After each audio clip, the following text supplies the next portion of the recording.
உறுதியளித்தார்.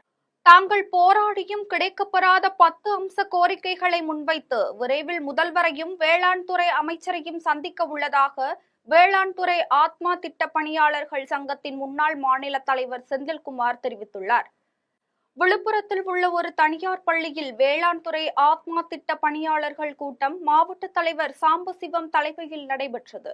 கூட்டத்தில் மாவட்ட தலைவராக சிரஞ்சீவி, மாவட்ட செயலாளராக ஜெயகணேஷ், மாவட்ட பொருளாளராக சிட்டிபாபு, துணைத் தலைவராக சதீஷ், மகளிர் அணி செயலாளராக ஜெயஸ்ரீ, இணை செயலாளராக சிவானந்தம், மாவட்ட ஒருங்கிணைப்பாளராக சிவசண்முகம் ஆகியோர் போட்டியின்றி ஒருமனதாக தேர்ந்தெடுக்கப்பட்டனர்.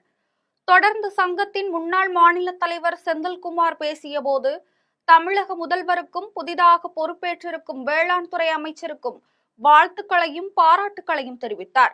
மேலும் தாங்கள் போராடியும் கிடைக்கப்பெறாத 10 அம்ச கோரிக்கைகளை முன்வைத்து விரைவில் முதல்வரையும் வேளாண் துறை அமைச்சரையும் சந்திக்க உள்ளதாக தெரிவித்தார். டெண்டர் முறையில் புதிய அரசின் கொள்கை முடிவை சங்கம் முழுமனதோடு வரவேற்பதாக தமிழ்நாடு நெடுஞ்சாலைத்துறை ஒப்பந்ததாரர்கள் கூட்டம்